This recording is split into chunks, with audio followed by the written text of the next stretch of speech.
नमस्कार दोस्तों, स्वागत है आप सभी का बैंकिंग क्रॉनिकल में। तो जैसा कि आज का पोल था, आज ज़्यादा ऑप्शंस नहीं थे मेरे पास क्योंकि बहुत से स्टूडेंट्स ये दो टॉपिक पर डिमांड कर रहे थे बहुत दिनों से। यहाँ पर दोस्तों दोनों ही टॉपिक के बारे में मैं बात करूँगा। पहले बात करेंगे पेशेंस कैसे रखें और फिर एंगर मैनेजमेंट, इसके बारे में भी मैं बात करूँगा, तो ध्यान से सुनिएगा। सबसे पहले बात करते हैं पेशेंस कैसे रखें, क्योंकि पेशेंस वो चीज़ है जो कि हर कोई नहीं रख पाता। हर किसी को क्या होता है, जल्दी हो जाए जल्दी हो जाए जल्दी हो जाए जल्दी हो जाए, बस बस बस अब ऐसा नहीं होता दोस्तों। किसी भी चीज़ को लेकर, चाहे आप अब मतलब नॉर्मली मैं आपको एक एग्जांपल के तौर पर चीज़ें बताऊंगा, आप उसको रिलेट करने की कोशिश करिएगा। जब कोई एक बच्चा पैदा होता है तो क्या वो तुरंत बड़ा हो जाता है? क्या वो तुरंत 6 फीट हाइट का हो जाता है, 5 फीट हाइट का हो जाता है? नहीं होता ना, धीरे धीरे धीरे धीरे ही बड़ा होता है। अगर आप खाना बना रहे हैं तो क्या 2 मिनट में बन जाता है? नहीं बनता ना, धीरे धीरे धीरे धीरे ही बनता है। जब आप कोई भी चीज़ सीखते हैं तो क्या वो चीज़ तुरंत हो जाती है? नहीं, वो चीज़ धीरे धीरे धीरे। आप क्या करते हो, अपनी चीज़ों को, आप जो भी कर रहे हो, गलतियां कर रहे थे या आप जो भी एक्सपीरियंस लेते हो उससे आप धीरे धीरे धीरे धीरे इम्प्रूव करते हो। तो हर जगह पेशेंस होना ज़रूरी होता है। इस चीज़ को आपको समझना पड़ेगा। अपनी प्रैक्टिकल लाइफ में जो भी चीज़ें आप करते हैं ना, उन चीज़ों के लिए आपके अंदर पेशेंस होना बहुत ज़रूरी है। जैसे कि आप एक आम का पेड़ लगाते हैं, पौधा लगाते हैं, आप बीज लगाएंगे, वो धीरे से पौधा बनेगा, जर्मिनेट होगा, उसके बाद पौधा बनेगा, बनने के बाद धीरे धीरे धीरे धीरे 5 साल 10 साल के बाद उसमें फल आने चालू होते हैं। ऐसा तो नहीं है कि कल आपने बीज बोया और आज आप फल काटोगे, ये तो पॉसिबल ही नहीं है। सारी चीज़ें, हर चीज़ इस लाइफ में, जो भी चीज़ें हम सोचते हैं कि ये इसके बारे में हमको कुछ जानना है, वो सब कुछ आपकी लाइफ में है ऑलरेडी। सिर्फ और सिर्फ आपको सोचना है। हर चीज़ है आपकी लाइफ के सामने, आप देखते हो वो सारी चीज़ों को, बस आपको उसको रिलेट करना है अपनी लाइफ के साथ। हर चीज़ रिलेट होती है, आप कोशिश करके देखो। तो पेशेंस बहुत ज़रूरी है दोस्तों, चाहे वो आपका प्रिपरेशन हो, चाहे वो कुछ भी हो। अभी प्रिपरेशन के बारे में बात करेंगे क्योंकि यहाँ जितने भी हैं सारे बैंकिंग स्टूडेंट्स हैं जो बैंक की तैयारी कर रहे हैं जॉब के लिए।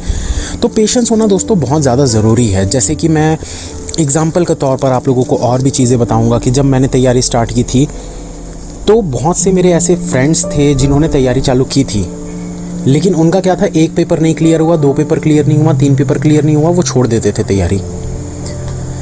या अगर तैयारी छोड़ेंगे भी नहीं तो करते भी थे तो वो इस तरीके से करते थे कि जब हाँ कोई नोटिफिकेशन आएगा तो चलो ठीक है कर लेते हैं फिर से। या अगर मान लीजिए कोई एग्ज़ाम उन्होंने दिया, रिजल्ट आएगा तो उसके बाद देखेंगे आगे क्या करना है। ये कभी सक्सेसफुल नहीं हो सकते दोस्तों, कभी भी नहीं हो सकते, क्योंकि उनके अंदर पेशेंस ही नहीं है। आपके अंदर पेशेंस होना बहुत ज़्यादा ज़रूरी होता है किसी भी चीज़ को लेकर। आप जब तैयारी चालू करते हैं, बहुत से मैंने अपने फ्रेंड्स को देखा है दोस्तों जो मेरे साथ तैयारी करते थे, मैं इसीलिए बता रहा हूँ आप लोगों को, आप लोगों ने भी देखा होगा ऐसे बहुत सारे स्टूडेंट्स जो तैयारी तो कर लेते हैं, चालू कर लेते हैं, उनको पता ही नहीं है करना क्या है। हाँ चलो बैंक की वैकेंसी आई है, चलो तैयारी चालू करते हैं। तैयारी चालू किए, पेपर दिए, नहीं हुआ, छोड़ दिए, या अगला पेपर दे दिए, या 2 3 4 पेपर दे दिए, नहीं हुआ, छोड़ दिए। तो स्टार्ट ही क्यों किए थे? क्यों? क्या आपको पता नहीं था कि आप आपको क्या लगता है कि आप पहली फर्स्ट टाइम पे ही बस आप तैयारी करना स्टार्ट करोगे और आपको सक्सेस मिल जाएगा? ऐसा नहीं होता दोस्तों, ऐसा कभी भी नहीं होता। और जो बहुत कम समय में मिली हुई सक्सेस होती है ना, वो कभी काम नहीं आती आगे जाके। इस चीज़ के भी मैं एग्जांपल आप लोगों को दूंगा। भी मैं पहले भी बता चुका हूँ ये सब चीज़ें, मैं फिर से बताऊंगा कि जो भी स्टूडेंट्स जो होते हैं ना, जो बहुत जल्दी सक्सेस पा लेते हैं, पहले एग्ज़ाम को ही क्लियर कर लेते हैं। आप लोगों ने देखा होगा, मैं हर किसी की बात नहीं करूंगा दोस्तों, हर किसी का नेचर एक जैसा नहीं होता, लेकिन 90% स्टूडेंट्स एक जैसे होते हैं, 90% लोग एक जैसे होते हैं। 5-10% एक्सेप्शन होता है जो बहुत ज़्यादा लेवल बहुत ऊपर होता है, उनकी बात अलग है। 90 to 95% ऐसे लोग होते हैं जो बहुत कम एज में जो सिलेक्शन ले लेते हैं ना। जैसे अगर मान लीजिए किसी ने बैंकिंग की तैयारी की, पहला एग्ज़ाम ही क्लियर हो गया या दूसरा एग्ज़ाम ही क्लियर हो गया, वो बैंक में जॉब करते हुए आप लोगों से कभी बात करेंगे, आप कभी उनसे बात करके देखना, तो वो क्या बोलेंगे, अरे बेकार है यार, मज़ा नहीं आ रहा है यार, मैं सोच रहा हूँ मैं SSC की तैयारी करता हूँ, मैं यार रेलवे करना था यार, UPSC करना था यार, कहाँ इसमें आ गया यार, प्राइवेट कर लेना था यार, खुद का बिज़नेस कर लेना था यार, ये बेकार है यार, मज़ा नहीं आ रहा है, दिन भर काम, प्रेशर बहुत है, वर्क प्रेशर बहुत है, लोड बहुत है। तो वो कभी सेटिस्फाइड नहीं रहेंगे। क्यों? क्योंकि उनको कम समय में वो चीज़ मिल गई है। ये फैक्ट बता रहा हूँ आप लोगों को, आप पूछ लीजिएगा अपने दोस्तों से जिन्होंने सिलेक्शन लिया है, जो कम समय में बहुत ज़्यादा सक्सेस पा लेते हैं ना बिना फेलियर देखे, उनको हमेशा यही लगता है नहीं यार मज़ा नहीं आ रहा है, कुछ और करते हैं, कुछ और करते हैं। वो कभी खुश नहीं रह पाते, वो कभी भी खुश नहीं रह पाते, क्योंकि उनको क्या है ना, जो चीज़ बड़ी मुश्किल से मिलती है ना लोगों को, वो उनको बड़ी आसानी से मिल गई। जैसे अगर मान के चलें एक कोई बच्चा है, ठीक है, जिनके माँ बाप अफोर्ड कर सकते हैं बहुत अच्छा, उसको बचपन में ही लैपटॉप मिल गया, बाइक मिल गई, तो वो कदर नहीं करेगा उस चीज़ की, वो कभी कदर नहीं करेगा। बाइक मिल गई, हाँ ठीक है, 2 4 5 साल चलाए, उसके बाद बोलेंगे अरे पापा नई गाड़ी चाहिए, नई बाइक चाहिए मेरे को। मैंने अपनी पूरी लाइफ में एक बाइक मुझे मिली थी, वो भी कॉलेज में 2nd ईयर पे एक बाइक मिली थी, और वही बाइक थी जब तक मैं अपनी जॉब कर रहा था, तब तक वो बाइक मेरे पास थी। आज तक भी मैंने अपने खुद के पैसे से कोई गाड़ी नहीं ली। मैंने शादी के बाद अपनी वाइफ के लिए एक एक्टिवा ली थी, अपने लिए आज तक मैंने कोई गाड़ी नहीं ली, क्योंकि मुझे उस चीज़ का एहसास है। वही बात होती है ना, कम समय में जिसको जो चीज़ें मिल जाती। मुझे बचपन से कुछ नहीं, साइकिल मिली थी हमेशा, दीदी के लिए स्कूटी ली गई थी, स्कूटी पेप, उसी में मैं घूमता था, थोड़ा बहुत चला लेता था, पापा की बाइक में घूम लेता था। कॉलेज तक मेरे पास कोई गाड़ी नहीं थी, मुझे गाड़ी मिली ही नहीं, तो मुझे उस चीज़ की कद्र थी। पर जिनको बहुत जल्दी मिल जाती है ना वो चीज़ें, वो उसकी कद्र नहीं करते। गाड़ी मिल गई, रफ टफ चलाएंगे, कहीं भी ठोक देंगे, क्या फ़र्क पड़ता है। मतलब बात को समझिए, मैं एग्जांपल्स दे रहा हूँ दोस्तों। हर चीज़ के लिए पेशेंस होना ज़रूरी होता है। आप अगर सब्र रखोगे, सब्र का फल मीठा होता है हमेशा। अब ये रखना कैसे है दोस्तों, सारी चीज़ों को रिलेट करो और सोचो। एक एग्जांपल और देता हूँ, शायद आप समझ जाओ। जब एक फल, जैसे फलों में अगर मैं बात करूँ कि फ्रूट्स की बात करें तो किसकी बात कर सकते हैं, जैसे कि मान लीजिए लौकी आप लोगों ने सुना होगा लौकी, इसको और क्या बोलते हैं यार, बॉटल गार्ड बोलते हैं इंग्लिश में। लौकी की सब्ज़ी आप लोगों ने सुना होगा। वो जो लौकी का पौधा जब लगता है, जब वो पेड़ बनता है, थोड़ा बड़ा होता है, तो उसमें जो लौकी आती है ना, वो हमारे एक हाफ फिंगर, हमारी एक फिंगर का आधा उतने के बराबर होती है वो। अगर आपके अंदर पेशेंस नहीं है ना, तो आप उतनी सी लौकी तोड़ोगे। लेकिन अगर आपके अंदर पेशेंस है ना, तो 7 से 8 दिन के अंदर वो पूरा आपके एल्बो तक, आधे हाथ के बराबर, मतलब 1 से 1.5 फीट बड़ी हो जाती है 8 से 10 दिन के अंदर। वो पेशेंस वाली बात होती है, इस चीज़ को समझिएगा। अगर पेशेंस नहीं है तो आप कितनी लौकी तोड़ रहे हो, मुश्किल से हाफ फिंगर, 2 इंच की। अगर आपके अंदर पेशेंस है तो आप 1.5 फीट की लौकी तोड़ रहे हो। तो बात वही होती है, जितना पेशेंस आपके अंदर होगा आपको फल उतना बड़ा मिलेगा। तो आपको क्या चाहिए, आप अगर कम में संतुष्ट हो बहुत अच्छी बात है, अगर जल्दी चाहिए तो कुछ भी मिल जाएगा। जैसे कि कुछ स्टूडेंट्स क्या करते हैं, नौकरी चाहिए यार, सेल्फ डिपेंडेंट होना है, पैसा कमाना है, पैसा कमाना है, पैसा कमाना है। इस बारे में तो बहुत अच्छा पॉइंट याद आया दोस्तों। एक चीज़ आप लोगों को हमेशा बोलूँगा, बहुत से स्टूडेंट्स क्या करते हैं, अर्निंग करना स्टार्ट कर देते हैं, पैसे कमाने हैं, नहीं यार पैसे कमाने, सेल्फ डिपेंडेंट बनना है। और वो क्या करते हैं कि चलो कुछ पैसे कमा लेते हैं, बाकी हम तैयारी आगे करते रहेंगे। दोस्तों नहीं होता यार, 99% केसेस में नहीं होता। 1% अगर आपका जुनून बहुत ज़्यादा है ना तो बात अलग है, आप कर भी लोगे। लेकिन 99% केसेस में जब आप पैसा कमाने लगते हो ना, तो आपको फिर और कुछ नहीं दिखेगा। एक बार जब इंसान पढ़ाई छोड़कर पैसा कमाने की तरफ चले जाता है ना, जब वो खुद की कमाई कर लेता है ना, भले वो 5,000 की हो, 10,000 की हो, 15,000 की हो, फ़र्क नहीं पड़ता। जब वो पैसा कमाने लग जाता है ना, तो उसको पढ़ाई की अहमियत नहीं समझ में आती। उसको क्या लगता है यही मेरी ज़िंदगी है। वो वही कुएं का मेंढक जो बोलते हैं ना, वो वैसे ही वहीं पर सिमट कर रह जाते हैं। 15,000 मिल रहा है यार, बहुत है 15,000। वो अभी के हिसाब से सोच रहे हैं 15,000, क्योंकि अभी क्या है, घर है, मम्मी पापा के साथ रहते हैं, घर का कोई खर्चा नहीं है, ठीक है, थोड़ा बहुत घर पर खर्चा कर रहे होंगे, जो भी है, सेविंग्स वगैरह की कोई आदत है नहीं, 1,000 2,000 5,000 सेव कर लिए, बाकी अपने ऊपर खर्च कर लिए।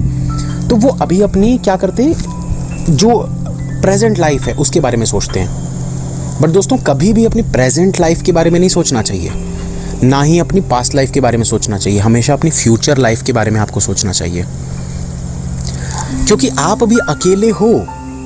आपके लिए शायद 10,000 12,000 रुपये बहुत बड़ी बात होगी। 10 12 15,000 रुपये कमा ले रहे हो, आपको ऐसा लग रहा है 15,000 बहुत है यार, क्या ही है। घर का कोई खर्चा देना नहीं हो तो घर पे ही रह रहे हैं, खाना पीना सब कुछ तो मम्मी पापा वहाँ पर लेकर आ ही जाते हैं, राशन वगैरह सब कुछ आ जाता है घर पर, फिर भी आप अपनी तरफ से कुछ खर्चा करते होगे घर पे, बहुत अच्छी बात है। बट सोचिए दोस्तों, इन फ्यूचर जब पूरा आपकी फैमिली आपके ऊपर डिपेंडेंट है तो आप अपने खर्चों को सोचिए। ये चीज़ें क्या है ना, जब हम 20-22 साल के होते हैं ना तो हमारे दिमाग में आती नहीं है ये सब चीज़ें, मेरे भी दिमाग में नहीं आती थी। मुझे ऐसा लगता था अरे बहुत है यार, क्या है, कुछ नहीं है, क्या करना है, सब कुछ तो है, घर है, गाड़ी है, सब कुछ है, पेट्रोल पापा डलवा देते थे। मैंने कभी सोचा ही नहीं था पेट्रोल में कितना खर्चा होता है, नेट का बिल, इलेक्ट्रिसिटी, सब कोई नहीं सोचता, कोई नहीं सोचता। इसलिए मैं आपको बता रहा हूँ, सोचिएगा दोस्तों, कभी आराम से बैठिएगा और पूछिएगा अपने पापा से कि पापा कितना खर्चा हो जाता है नॉर्मली। अगर मैं नॉर्मली भी बोलूँ ना दोस्तों, एक एवरेज मिडिल क्लास जो फैमिली होती है उनके खर्चों की अगर मैं बात करूँ तो घर का राशन, टेलीफोन का बिल, मतलब घर में अगर 4 लोग मोबाइल यूज़ कर रहे हैं सबका बिल मान लो, इलेक्ट्रिसिटी बिल, पानी का बिल, दूध का खर्चा, सब्जियों का खर्चा, राशन तो खैर मैं बोल ही चुका हूँ, घर पे अगर मेड लगी है उसका खर्चा, और भी दुनिया भर के खर्चे। अगर आप पूरा कैलकुलेट करोगे ना तो 15,000 कुछ नहीं है, कुछ भी नहीं है। सोच कर देखिएगा इस चीज़ को। जब तक आप अकेले हो ना तो 15,000 बहुत बड़ा अमाउंट लगता है, अरे 15,000 तो कमा रहे हैं यार, बहुत है यार। 15-20 कमाने वाले भी ऐसा सोच रहे हैं, अरे 20,000 कमाने यार बहुत है, क्या करना है, हमारा तो कुछ खर्चा ही नहीं है। 5-7 हज़ार रुपये खर्चा होता है, 12-13 हज़ार रुपये बच जाता है, क्योंकि अभी आप सिंगल हो, अभी रिस्पॉन्सिबिलिटी आपके ऊपर नहीं है, अभी रिस्पॉन्सिबिलिटी आपके पेरेंट्स के ऊपर है, आप डिपेंडेंट हो उनके। आप 10-15 हज़ार कमा कर अगर सोचोगे कि आप इंडिपेंडेंट हो गए, नहीं, आप नहीं हो इंडिपेंडेंट दोस्तों। तो कभी भी 15-20 हज़ार 25 हज़ार की नौकरी करके अगर आप सोचोगे ना कि आप जो भी क्लैरिकल में लगे हैं दोस्तों, मैं आप लोगों को हमेशा यही बोलूँगा, क्लैरिकल में बने मत रहो, आगे बढ़ने की सोचो। क्योंकि अगर आप वहाँ पर टिके रहेगा ना, अगर आप उस चीज़ से सेटिस्फाइड होगे ना, हाँ बस इतना मेरे लिए काफ़ी है, आप आगे नहीं बढ़ पाओगे। आपको सेटिस्फाई नहीं होना है, आपको हमेशा ये सोचना है कि यार चलो ठीक है, क्लैरिकल में जॉब लग गई, कोई दिक्कत नहीं, मैं पीओ की तैयारी, जब तक एज है एटलीस्ट तब तक तो करो। जब एज निकल जाए जैप कैप की तैयारी करो, JAIIB, CAIIB, इनके बारे में भी मैं आप लोगों को बता चुका हूँ। 2 इंक्रीमेंट मिलेंगे आपको दोनों के। 2 इंक्रीमेंट मतलब सीधा सीधा आप 2 साल आगे बढ़ जाओगे। 2 साल आप सिर्फ और सिर्फ इंक्रीमेंट में नहीं, अपने प्रमोशंस के लिए भी 2 साल आगे बढ़ जाओगे। अगर आपका प्रमोशन 5 साल में ड्यू है तो वो 2 साल आगे, मतलब कि आपका प्रमोशन 3 साल में ड्यू हो जाएगा। ये सब चीज़ों के बारे में मैं पहले बात कर चुका हूँ। फ्यूचर में किसी और वॉइस मैसेज में पूरा डिटेल में मैं बताऊँगा जो सिलेक्टेड स्टूडेंट्स हैं उनके लिए। तो जैप कैप की तैयारी करो, लेकिन पढ़ाई नहीं छोड़नी चाहिए, कम से कम तब तक जब तक आप कर सकते हो, जब तक आपको लगता है हाँ। क्योंकि अगर आप सोचोगे ना फ्यूचर में जाकर, जैसे कुछ लोग क्या करते हैं, बहुत समय के बाद सोचते हैं नहीं यार अब थोड़ा पढ़ लेना चाहिए, नहीं हो पाता। दोस्तों ये तकलीफ पता है उनसे पूछिए जो एक्स सर्विसमैन होते हैं। लोगों को पता है क्या लगता है, जो एक्स सर्विसमैन होते हैं उनका कट ऑफ कम जाता है। अगर आपका कट ऑफ 75 गया है, एक्स सर्विसमैन का 55 जाता है या 50 जाता है, तो लोगों को क्या लगता है, अरे इनको तो 55 जाता है यार, ये तो बढ़िया, आराम से। भैया आप सोचिए उनके बारे में, उन्होंने पढ़ाई कितने साल पहले छोड़ी थी, कितने साल पहले उन्होंने पढ़ाई छोड़ दी, 10 साल 15 साल से वो जॉब कर रहे थे। अब वो फिर से पढ़ाई क्या कर पाते उस लेवल की जिस लेवल पे आप कर पा रहे हो, क्योंकि आप तो अभी कंटिन्यू पढ़ाई कर रहे हो। कभी भी अपने आप को ना मतलब ऐसे कंपेयर मत करो उनसे। एक्स सर्विसमैन का कट ऑफ क्यों कम जाता है, क्योंकि वो उस लेवल पर नहीं पढ़ पाते। भाई उनकी फैमिली होती है, बच्चे होते हैं, उनको अपना घर देखना है, नहीं कर पाते। कुछ स्टूडेंट्स ने ये भी बोला था, सर ये तो अनफेयर है। अरे क्या अनफेयर है यार क्या अनफेयर है। आप उस लेवल पर पहुंचोगे तो आपको भी लगेगा यार नहीं कर पा रहे हैं, हम नहीं हो पा रहा। 15 साल पहले पढ़ाई किए थे हम, अभी कॉलेज पार करने के बाद हमको अपने 8th 9th 10th 11th के क्वांट के कुछ बेसिक्स जो होते हैं वो याद नहीं रहते। तो आप सोचिए 20 साल बाद किसी को याद रहेंगे। बहुत से लोग कर भी लेते हैं, जिनका कंसेप्ट बहुत अच्छा है कर लेते हैं, बट ऐसे कंपेयर नहीं करिए। और उम्मीद करता हूँ दोस्तों पेशेंस आप लोगों को समझ में आया होगा कि पेशेंस के बारे में मैं क्या कहना चाह रहा था। पेशेंस रखिए, आपको ही रखना पड़ेगा, कोई आपको इस चीज़ के बारे में ये नहीं बोलेगा कि नहीं पेशेंस रखो। देखो बोलना बहुत आसान होता है, जैसे कि मैं बोलता हूँ ना पेशेंस रखो पेशेंस रखो, बोलना बहुत आसान होता है, मैं मानता हूँ इस चीज़ को। जब खुद पर आती है ना, जैसे कि अब कुछ लोगों के ऊपर बहुत ज़्यादा प्रेशर भी होता है, नहीं करेंगे तो शादी हो जाएगी घर में। सबसे पहले तो दोस्तों अपना ना प्रेशर को हटाइए अपने ऊपर से। ये सोचिए ठीक है यार नहीं हुआ तो क्या ही हो गया, क्या ही हो गया। क्योंकि देखो सिंपल सी बात है, नहीं होगा तो जो होना है वो तो होना ही है ना, सब कुछ लिखा हुआ है, जो होना है वो तो होना ही होना है। अपनी तरफ से 100% मेहनत करो ना, क्यों उस चीज़ को सोचना, मत सोचिए, जो होगा अच्छा ही होगा। अगर आप अच्छा करने की कोशिश कर रहे हो तो आप कुछ नहीं करते हुए अगर सोचोगे कि ये भी हो जाए वो भी हो जाए तो कुछ नहीं हो सकता। अब दोस्तों लास्ट में बात करते हैं एंगर मैनेजमेंट की। इसके बारे में मैं ज़्यादा बात नहीं करूँगा क्योंकि ऑलरेडी वॉइस मैसेज 15 मिनट का हो चुका है। तो एंगर मैनेजमेंट के लिए सिर्फ और सिर्फ मैं यही चीज़ बोलूँगा कि अपने जब भी आपको गुस्सा आए ना, तो मैं देखो मेरा क्या है कि जब भी मुझे कोई गुस्सा आता है ना, तो मैं क्या करता हूँ, मैं अपने अच्छे मोमेंट्स को याद करता हूँ उस समय, तो मेरा जो गुस्सा है ना वो शांत हो जाता है। अच्छे मोमेंट्स जैसे कि अगर मैं आप लोगों को बताऊं तो मैं 2-3 तरीके के एग्जांपल देता हूं। जैसे कि अगर फैमिली में, जैसे मान लीजिए कि अगर पापा ने कुछ बोल दिया, मम्मी ने कुछ बोल दिया, मुझे गुस्सा आ रहा है, तो मैं वो पल याद करता हूं कि जब मुझे कोई चीज़ की ज़रूरत होती थी, पापा दिन और रात मेहनत करते थे और वो चीज़ मुझे ला कर देते थे, मैं उस चीज़ को याद करता हूँ, मेरा गुस्सा अपने आप शांत हो जाता है। जब मेरी वाइफ से अगर कभी लड़ाई हो जाती है, मुझे गुस्सा आता है, तो मैं ये सोचता हूँ कि यार मैंने इस लड़की से प्यार किया था, मैंने उस समय ये तक सोचा था यार कि यही लड़की मेरी लाइफ में आएगी, वरना मैं किसी से शादी नहीं करूँगा। गुस्सा अपने आप चला जाता है। जब कुछ स्टूडेंट्स कुछ उल्टा सीधा बोलते हैं, कुछ भी ख़राब बोलते हैं, तो मैं उस मोमेंट को याद करता हूँ कि यार मैंने कुछ किया है, तो मैंने उन स्टूडेंट्स के लिए सोच कर किया है जो आगे बढ़ना चाहते हैं, जो नहीं कर पा रहे हैं, उनकी हेल्प करने के लिए किया है, मतलब मैंने कुछ अच्छे के लिए किया है। गुस्सा अपने आप चला जाता है। थोड़ी देर का गुस्सा ठीक है, चलता है, लेकिन एंगर को मैनेज करना आप ही को सीखना पड़ेगा, कोई आपको सिखा नहीं सकता। एक ही पॉइंट आपको बोलूँगा, हमेशा उसी चीज़ से रिलेटेड अच्छे पलों को याद कीजिए उसी समय। मुश्किल नहीं है, बिल्कुल भी मुश्किल नहीं है, मैंने किया हुआ है इसलिए बता रहा हूँ। बाकी इसके बारे में डिटेल और भी अलग से मैं वीडियो बनाऊँगा, मतलब ऑडियो बनाऊँगा, आप लोग सुनिएगा ज़रूर। तो उम्मीद करता हूँ आज के वॉइस मैसेज में कुछ सीख मिली होगी आप लोगों को। पसंद आया हो तो शेयर ज़रूर करिएगा दोस्तों। Thank you, have a nice day, all the best, good night सभी को। काफ़ी लेट हो चुका है, 2:15 बज रहे हैं, तो मिलते हैं सुबह 10 बजे की क्लास में, mains level puzzle. Thank you, have a nice day, all the best.